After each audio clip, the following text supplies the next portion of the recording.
అందరికీ నమస్కారం. ఇటు శేఖర్ నా చిన్నటి మిత్రుడు, ఇప్పుడు బ్లడ్ బ్యాంక్లో సిఇఓగా ఉన్నాడు. అలాగే మరొక మిత్రుడు శ్రీజస్ నాయుడు, ఈయన సిఎఫ్ఓగా ఈ బ్లడ్ బ్యాంక్కి తన సేవలు అందిస్తున్నాడు. సార్ మీకు అందరికీ తెలుసు, స్వామినాయుడు అలుపెరగని సైనికుడిలాగా మనల్ని తన జీవితాన్ని అంకితం చేసి ఇట్లా కొనసాగిస్తాడు. అది నాకు ఎనలేని స్ట్రెంగ్త్.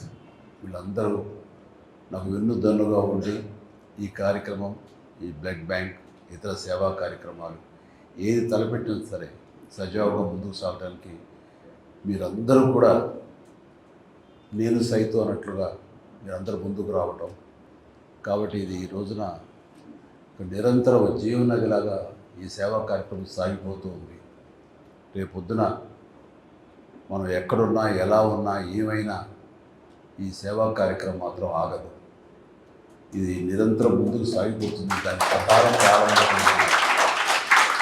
నా రక్తం పంచిన, రక్తం ఇచ్చిన నా తమ్ముళ్ళు, నా సోదరిమణులు, వీళ్ళందరి యొక్క సహకారంతో ఇది కొనసాగుతుంటుంది. ఇది జీవితంలో నాకు ఎనలేని సంతృప్తి. దానికి కానీ ప్రతి ఒక్కరికి నా హృదయపూర్వక ధన్యవాదాలు ఎప్పుడూ తెలియజేసుకుంటూనే ఉంటాను. ధన్యుడిని. మనం ఏదైనా ఒక మంచి చేయాలి అని అనుకుంటే దాని ప్రతిఫలం ఆశించకూడదు. మన లక్ష్యం ఏమిటి, అది చేరుకోవడం కోసమే మన ప్రయత్నం ఉండాలి తప్ప దాని పర్యవసానం ఏమిటి, దాని ఎండ్ రిజల్ట్ ఏంటి, దాని ప్రతిఫలం ఏంటి అనేది మాత్రం ఆశించకూడదు. అలా ఆశించి నేను చేయలేదు. ఈ తలపెట్టినప్పుడు రక్తం అనేది ఇవ్వటం అనేది చాలా గగనం. ఎవరు ఇచ్చేవాడు కాదు, ఇవ్వడానికి మానసిక ధైర్యం కూడా లేదు ఎవరికి. ఇస్తే ఏమైపోతాం, బలహీనపడిపోతామేమో అన్నట్టు ఇవ్వలేని పరిస్థితి. ఆ ఇచ్చేవాళ్ళు ఎవరైనా ఉంటే కనుక బ్లడ్ బ్యాంక్ వెళ్తే 4 డబ్బులు వస్తాయి అంటూ గట్టిగా పేదరికంలో ఉన్నవాళ్ళు, కూలీ నాలి చేసుకుంటున్న వాళ్ళు మాత్రమే ఆ బ్లడ్ బ్యాంక్, ఆయా బ్లడ్ బ్యాంక్స్ వాళ్ళు వాళ్ళకి తీసుకుని వచ్చి డబ్బులు ఆశ చూపించి ఆ బ్లడ్ని తీసుకునేవాడు. అంతే తప్ప నిజంగా ధారాళంగా ఈ రోజున మీరు అందరూ ఇస్తున్నట్లుగా అలా ఇచ్చే రోజులు కాదు. అలాంటి పరిస్థితుల్లో నేను ఎన్నోసార్లు చెప్పాను, కానీ మరొకసారి చెప్పుకోవాలనిపిస్తుంది. మనం రక్తం దొరకక, సమయానికి అందక ఎంతోమంది చనిపోతున్నారు. ఒక 2 బాటిల్స్ రక్తం దొరికితే కనుక ప్రాణాలు నిలబడేవి అని అన్ని పేపర్లో వచ్చినప్పుడు నాకు చాలా ఆశ్చర్యం వేసింది. అప్పుడు కూడా నాకు అవగాహన లేదు. నేను కూడా ఈ షూటింగ్ నిమిత్తం అలా ఉండి బిజీగా ఉండే ఆలోచనలో ఎప్పుడూ వాటి పక్క దృష్టి సారించలేదు. అది తెలుసుకున్న తర్వాత చాలా నిద్ర పట్టలేదు నాకు. యాక్సిడెంట్స్ అయ్యి కానీ, డెలివరీ సమయంలో అధిక రక్తస్రావం జరిగి కానీ, తలసేమియా వ్యాధిగ్రస్తులు కానీ, లుకేమియా వ్యాధిగ్రస్తులు కానీ ప్లేట్లెట్స్ లేక చనిపోతున్నారంటే నాకు చాలా బాధ అనిపించి, మనకి ఎంతోమంది అభిమానులు ఉన్నారు. వీళ్ళందరూ తలుచుకుంటే కనుక ఇది ఒక దేదీప్యమానంగా ముందుకు సాగిపోతూ ఉంటుంది. రక్తం లేని కొరత కొంతవరకైనా మన రాష్ట్రంలో తగ్గించే అవకాశం ఉంటుంది. అంత పొటెన్షియాలిటీ ఉంది, అంత శక్తివంతులు వీళ్ళు అన్గైడెడ్ మిసైల్స్ లాంటి వాళ్ళు. వీళ్ళని గైడెడ్ అంటే సరైనటువంటి సక్రమంగా మార్గం చూపగలిగితే కనుక వీళ్ళందరూ కూడా అద్భుతమైన సమాజ సేవకులు అవుతారన్న స్ఫురణకు రావటం. నేను కొంతమంది మిత్రులతోటి వాళ్ళతోటి బ్లడ్ బ్యాంక్ స్థాపించాలి అంటాం. స్వామినాయుడు, నువ్వు పూర్తిగా దీనికి అంకితమై ఉండాలి అంటే తనతో ఉన్నటువంటి మిగతా అభిమానులకు ఉన్నటువంటి సత్సంబంధాల దృష్ట్యా వాళ్ళంతా నేను అనుకున్నాను, ఎంత నేను మోటివేట్ చేసినా, ఎంత వీడియోల ద్వారా, షార్ట్ ఫిల్మ్స్ ద్వారా, నా క్యాసెట్స్ ద్వారా, ఆడియో మెసేజ్ల ద్వారా ఎంత ఇచ్చినా సరే వస్తారంటారా? ఎందుకంటే ఎవరి ప్రాణం వాళ్ళకి భయం. రక్తం ఇస్తే మనం బలహీనం అయిపోతామేమో, రక్తం ఇస్తే కనుక మనకి రక్తలేమి వ్యాధి వస్తుందేమో అంటూ అలాంటి అపోహలు ఉండే రోజుల్లో కొంతమంది అయితే కనుక మరీ రక్తం ఇస్తే కనుక అది వచ్చే జన్మలో మళ్ళీ మనకి ఏదో గొడవ పుడతాం, ఏదో ఇలా చించి కావాలని చెప్పేవాడు. అండ్ ఆ సమయంలో వాళ్ళకి ఆశ చూపించాను. నన్ను కలవాలనుకున్న వాళ్ళు, నన్ను మీట్ అవ్వాలనుకున్న వాళ్ళు, నాతో ఫోటో దిగాలనుకునే వాళ్ళు ఎవరైనా ఉంటే ముందు రక్తం ఇచ్చారంటే అప్పుడు ఇస్తానని. దానికి కొంత ఉత్సాహమైన కుర్రవాడు ధైర్యం చేసి వచ్చారు. వచ్చిన తర్వాత వాళ్ళు ఇచ్చిన తర్వాత రక్తం అనేది అది పెద్ద ఇబ్బంది కాదు అని వాళ్ళకి అర్థమైంది. సో వాళ్ళు ఎంకరేజ్ చేయడం కోసం ఇచ్చారు. వాళ్ళ సరదా తీరిపోయింది. మళ్ళీ నెక్స్ట్ ఇస్తారంటారా వాళ్ళు వచ్చి? ఎవరేమో. ఇట్లా ఎంతమంది 1 or 2 years తర్వాత నా ఫ్యాన్స్ అందరు తలా ఒకసారి బ్లడ్ ఇచ్చిన వాళ్ళు అవుతారు, ఒక ఫోటో దిగేసిన వాళ్ళు అవుతారు, వాళ్ళు సంతృప్తి చెందుతారు. ఆ తర్వాత ఇది కొనసాగాలంటే ఎంత కష్టం కదా అనే డౌట్ ఉండేది నాకు. కానీ నా డౌట్ని పటాపంచలు చేస్తూ ఒకసారి ఇచ్చిన వాళ్ళు ఈ రోజుగా మీలో ఉన్నారు. అట్లాగా 25 సార్లు, 30 సార్లు, 100 సార్లు, 150 సార్లు ఇవ్వడం జరుగుతుంది అంటే కనుక మీరందరూ ఆ సేవా కార్యక్రమంలో ఉన్నటువంటి ఆ మాధుర్యాన్ని, ఆ సంతృప్తి అది అందరూ అనుభవిస్తున్నారు కాబట్టి ముందుకు వచ్చి ఇంకా ఇది ఇలా కొనసాగుతుంది. అదే దృష్ట్యా నేను కూడా ఈ సేవా కార్యక్రమాలు చేస్తూ ఉన్నాను, ఇంకా కొనసాగిస్తున్నాను. నా తర్వాత చరణ్ అదే విధంగా తను కొనసాగించాలనుకుంటున్నాడంటే కనుక అందులో ఉండేటటువంటి సంతృప్తి అంతా ఇంత కాదు. ఏదైనా సరే నేను ప్రతిఫలం ఆశించకూడదు, తిరిగి ఇలా బౌన్స్ బ్యాకే వస్తుంది, మనం మంచి చేస్తే మంచి వస్తుంది, చెడు చేస్తే చెడు వస్తుందని ప్రగాఢంగా నమ్మేవాడిని. కానీ అది ఆశించి కాదు, మన ధర్మంగా నేను నెరవేర్చుకుంటూ వెళ్ళిపోతుంది.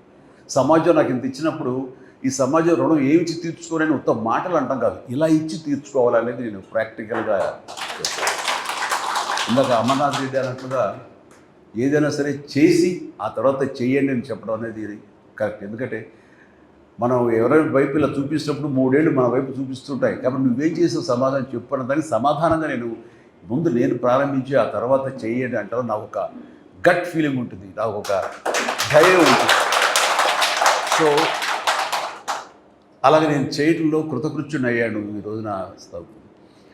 కానీ ఈ చేసే దాంట్లో మంచి తిరిగి ఎలాగ వస్తుంది, ఒక రక్షణ కవచంలాగా మనం ఎలా కాపాడుతుంది అనేది నేను చాలా ప్రాక్టికల్గా చదివి చూసాను. ఇలాంటి చాలామంది ఉంటారు, చాలామంది వాళ్ళ ప్రతిస్పందన నాకు దాకా చెప్పే అవకాశం ఉండకపోవచ్చు, నేను కూడా చేయలేకపోవచ్చు. కానీ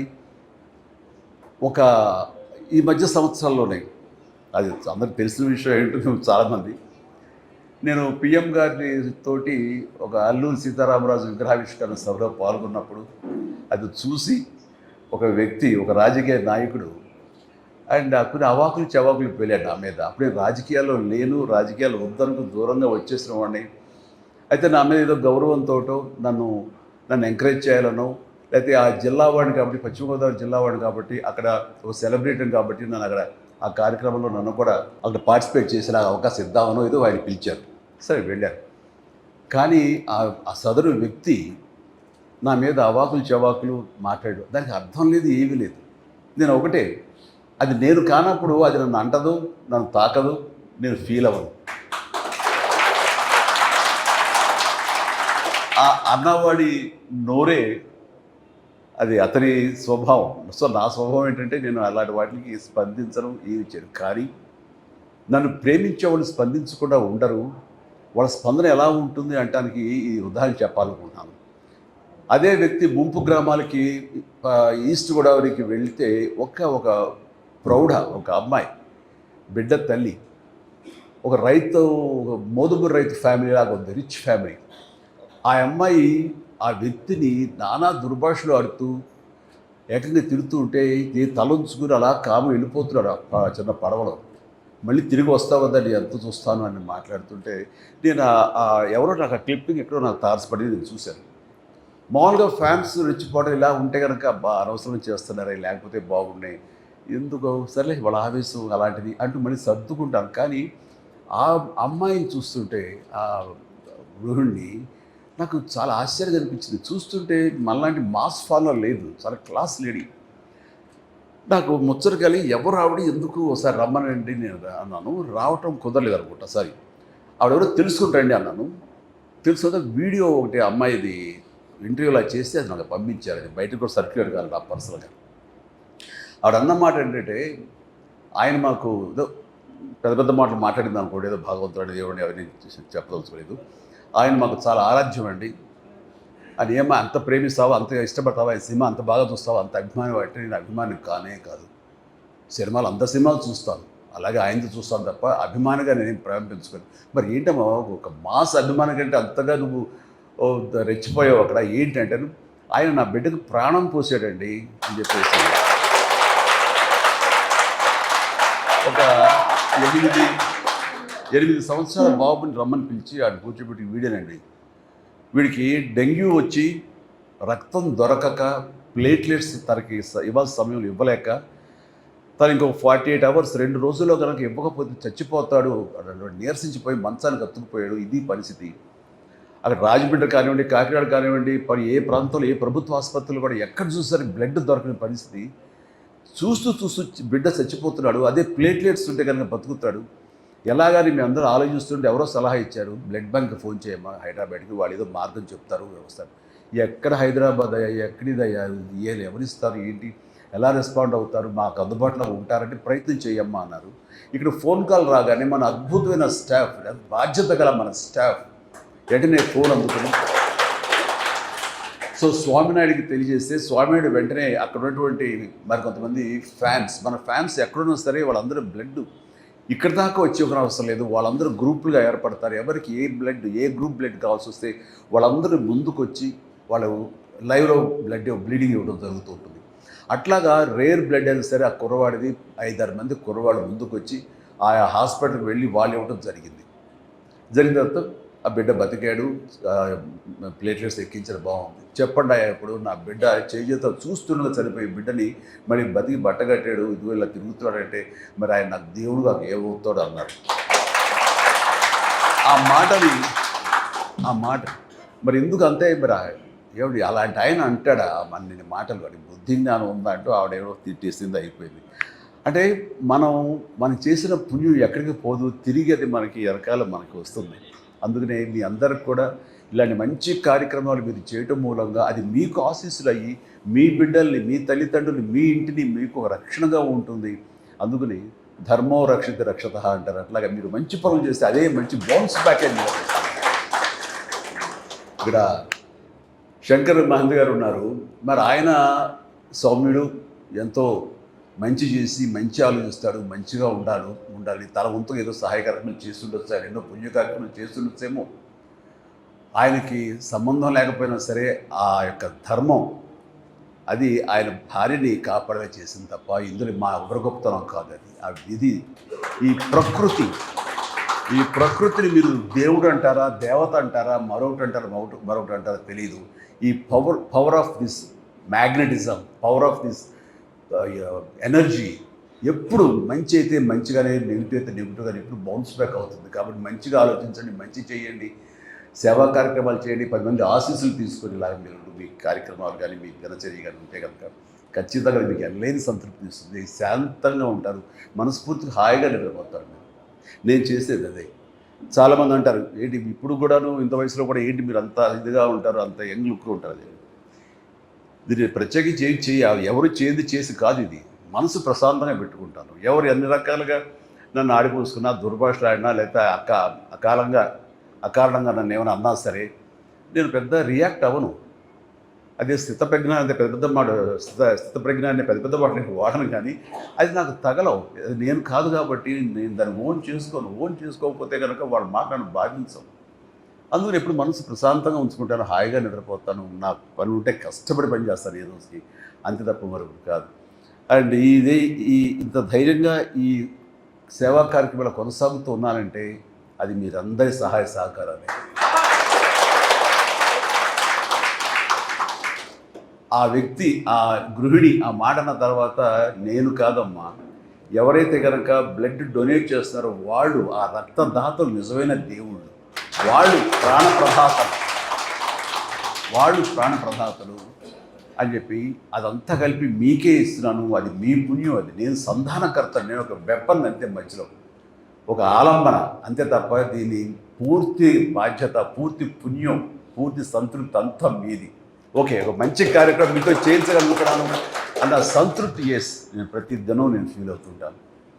అండ్ ఈ కార్యక్రమానికి ప్రత్యేకించి మనం ఇలా మంచి పనులు చేస్తుంటే నా స్నేహితులు ఇద్దరు సిటీఓగాను, ఈయన ఒక చార్టెడ్ అకౌంటెంట్గా ఉండి తన స్కూల్స్ ఉండి ఆయన ఎడ్యుకేషనిస్ట్గా ఉంటూ ఇప్పుడు ఈ కార్యక్రమం చేస్తుంటే మాకు ఏదో జీవితకాలం అంతా ఏదో ఒక ఇలాంటి కార్యక్రమాలతో చేసుకుంటూ వచ్చాం, కానీ ఒక సంతృప్తి అనేది తెలియదు. నేను చెప్పాక సంతృప్తి, ఆ సంతృప్తి కోసం మేము పరితపిస్తున్నాం, ఏం చేయాలో తెలియట్లేదు. ఇక్కడ ఏదైనా ఒక పని ఉంటే చేస్తాం మాకు అని. ఇప్పుడు మీరు చాలా పెద్ద పెద్దోళ్ళు అయ్యా, ఇప్పుడు మిమ్మల్ని పోషించేంత శక్తి బ్లడ్ బ్యాంకు లేదు, మీరందరూ లక్షల్లో సంపాదించుకున్న వాళ్ళు, అది ఏదంటే చిచ్చి డబ్బు ప్రసక్తి కాదు, మేము సంపాదించుకున్న మాకు చాలు, ఇక్కడ ఉండి ఫ్రీ సర్వీస్ ఆనరీ జాబ్ ఏదో ఒకటి ఇస్తే కనుక ఫ్రీ సర్వీస్ చేస్తామంటూ ఇటు శేఖర్ కానీ స్వామినాయుడు కానీ మన స్వామి నాయుడు కానీ వీళ్ళందరూ ఉన్నారు అంటే ఇది ఈ పుణ్యంలో మా వంతు కూడా మేము సైతం అంటే వాడు ముందుకు వచ్చారు. వీళ్ళందరినీ మీ సభాముఖంగా నేను మనస్ఫూర్తిగా అభినందిస్తున్నాను. సో ఈ రోజున మీరు అందరూ వచ్చారంటే ఏం ఆశించి వచ్చి ఉంటారు? వీళ్ళలాగానే ఇందులో కూడా మనం పార్టిసిపేట్ చేయాలి. మన APTA American progressive Telugu association ఆ సంస్థ వాడు 3 రోజులుగా సదస్సు నిర్వహించారు. అందులో లాస్ట్లో నేను వెళ్ళటం జరిగింది. వాళ్ళందరూ కూడా నేను అదే వాళ్ళకి చెప్పాను, వాళ్ళల్లో ప్రత్యేకించి నేను సినిమా యాక్టర్గా ఉన్నవాడిని, కొద్ది కాలం పాటు పొలిటికల్గా ఉన్నా సరే కార్పొరేట్ సంబంధించినటువంటి ఆ యంగ్ ఎంటర్ప్రినర్స్ సంబంధించినటువంటి సదస్సులో నేను ఏం మాట్లాడగలను? ఎంటర్ప్రినర్షిప్ కానీ కార్పొరేటివ్ అని అంటే వీటికి సరైన స్పెల్లింగ్ కూడా తెలియదు నాకు. నేను పూర్తిగా వ్యాపారాలు కానీ వీటికి కానీ చాలా దూరంగా ఉంటాను. కానీ నన్ను పిలిచారు కరెక్టేనా అని అన్నప్పుడు నేను వాళ్ళ దగ్గరికి వెళ్ళినప్పుడు ఒకటే మాట్లాడాను. నాకు ఇందాక వస్తూ గూగుల్ చేశాను, ఏంటి యంగ్ ఎంటర్ప్రినర్షిప్ అంటే ఏంటి, లక్షణాలు ఏంటి, ఎలాగా అనే దాని మీద తీసుకుంటే కొన్ని పాయింట్స్ ఉన్నాయి. అండ్ ఒక లక్ష్యం ఉండాలి మనకి, దాన్ని సాధించడానికి పర్సివరెన్స్ ఉండాలి, నిరంతర కృషి ఉండాలి, అండ్ డిటర్మినేషన్ ఉండాలి, పట్టుదల ఉండాలి. మనం ఒక్కోసారి ఓటమి పొందినా సరే అది ఏమాత్రం వెనకంజ వేయకూడదు. అండ్ మీరు తయారు చేసే కమ్యూనిటీ ఆల్రెడీ మార్కెట్లో ఉంది కదా, మనం ఏంటి కొత్తగా ఇవ్వగలం, ఏంటి కొత్తగా చేయగలం, ఏ డిసప్పాయింట్మెంట్ ఉండకూడదు, నీ ప్రోడక్ట్ మీద నీకు నమ్మకం ఉండాలి, బలమైన నమ్మకం ఉండాలి అంటూ ఇలా కొన్ని పాయింట్లు అనుకుంటే వాటి మీద ఏది మాట్లాడదాం అనుకుంటుండగా నాకు అనిపించింది ఇవన్నీ నేను ఆచరించినవే కదా. ఈ రోజున ఎంటర్ప్రినర్లో ఈ లక్షణాలు ఉండాలి అంటే నేను కార్పొరేట్ కాదు, నేను ఏదైనా ఒక బిజినెస్ మ్యాన్ కాను, కానీ సినిమా యాక్టర్గా వెళ్ళాలి అని నేను నిర్ణయం తీసుకున్న తర్వాత, సినిమాలో ఉండాలని నిర్ణయం తీసుకున్న తర్వాత ఈ పాయింట్ అన్నీ కూడా నేను ఆచరించానే. వీళ్ళకి చెప్పేటప్పుడు నేను ఆవిష్కరించుకుంటే సరిపోతుంది కదా అనిపించింది నాకు. అలాగే ఆ రోజు చెప్పాను, ఎవరో తెలీదు, ఎక్కడో తెలీదు, నేను మారుమూల ఎక్కడో మొగల్తూరులో ఉన్నాను. అయితే అమ్మా నాన్నగారితో పాటు ఆయా ఒంగోలు, పొన్నూరు, బాపట్ల, చీరాల ఇలాంటి చోట్ల నేను నాన్నగారితో పాటు స్కూలింగ్ అంతా చేశాను. అండ్ బాగా ఇందాక అమర్నాథ్ రెడ్డి చెప్పినట్టుగా అంత కడు పేదరికం కాకపోయినా సరే వాళ్ళు అప్రిషియేట్, వాళ్ళకి పట్టుదల కృషి ఉండబట్టే ఈ రోజున అతను అంత చదువుకొని అంత సమర్థత తాను సంపాదించుకోవాలి. అలాంటి వాళ్ళు చూస్తుంటే ఎస్, మన మనస్ఫూర్తిగా మనం అభినందించాలి. అండ్ నాకు అనిపించింది నేను కూడా అలాగే మామూలు సాదాసీదా లో మిడిల్ క్లాస్ ఫ్యామిలీ నుంచి వచ్చిన వాళ్ళం. అండ్ అక్కడికి వెళ్ళి మనం సాధించగలమా అనే అంటంలో ఆ ఇంట్రెస్ట్ ఉంది, ఎలా సాధించగలం నమ్మకం, బలీయమైన నమ్మకం, డౌట్ లేదు.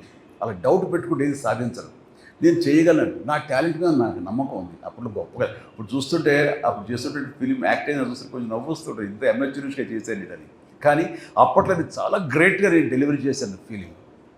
అండ్ ఇందాక ఎంటర్ప్రినర్షిప్ గురించి చెప్తున్నప్పుడు బయట ఒక కమ్యూనిటీ ఆల్రెడీ ఉంది కదా, మన ఎవరు ఆదరిస్తారంటే ఈ ప్రత్యేకతను అందరూ పొందుపరిస్తే కనుక మన కన్జ్యూమర్స్ ఆటోమేటిక్గా దానికి అట్రాక్ట్ అవుతారు. అండ్ ఆల్రెడీ సినిమా ఇండస్ట్రీలో అద్భుతంగా డ్యాన్స్లు ఫైట్లు చేసే హీరోస్ ఉండగా నువ్వు వెళ్ళి మీరు కొత్తగా క్యాటర్ చేసేది ఏముంది, నువ్వు వెళ్ళి అక్కడ వాళ్ళని రాణించేలాగా అల్లించేలాగా చేసేది ఎలాగా అని డౌట్ లేదు నాకు.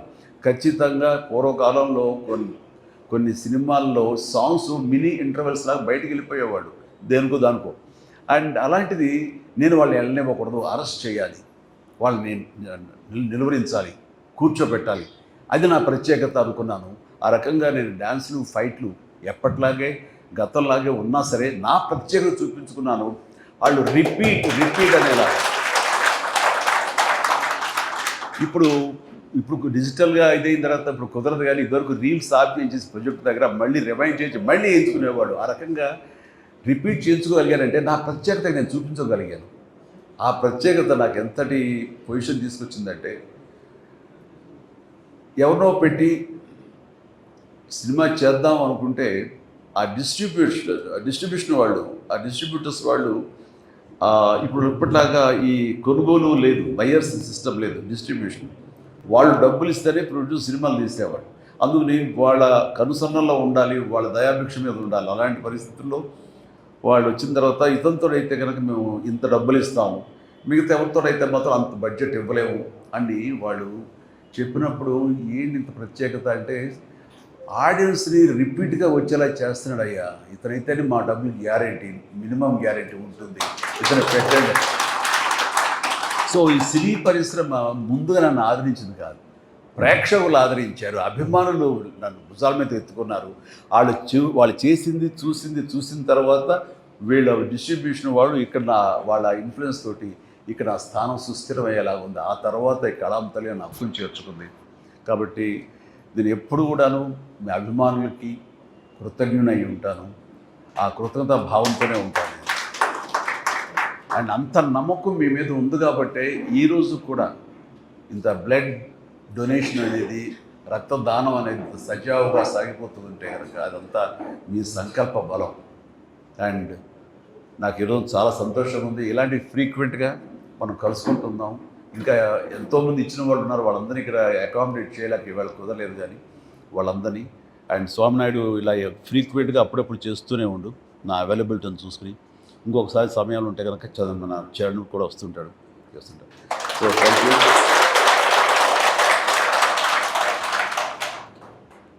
ఇలాగా చాలా సంతోషం శంకర్ మహంతి గారు, మీ యొక్క ఎక్స్పీరియన్స్ మీరు చెప్పి చేశారు. ఆవిడ ఆరోగ్యం బాగుండాలి, మీరు అందరూ చాలా బాగుండాలని, మీరు ఇండస్ట్రీలో నిలదొక్కోవాలని ప్రయత్నం చేస్తున్నారు. ఖచ్చితంగా మీకు ఆ నమ్మకం పెట్టుకోండి, మీకు బాగుంటుంది. అండ్ ప్రతి వాళ్ళకి, మనిషికి ప్రతి ఒక్కరికి నా హృదయపూర్వక ధన్యవాదాలు. Thank you. So nice sir. ఇది మీ ఇల్లు లాంటిది, ఎనీ టైం రావచ్చు, వచ్చినప్పుడల్లా రక్తం లాగేసుకుంటారేమో భయపడక్కర్లేదు. మీకు అనుకున్నప్పుడు, మీకు అనిపించినప్పుడు, ఇస్తే బాగుంటుంది అనుకున్నప్పుడు డెఫినెట్గా ఇవ్వండి. ఆ ఎల్ఐన్ సంతృప్తి ఇస్తుంది మీకు. Thank you so much. Love you all కార్యక్రమం.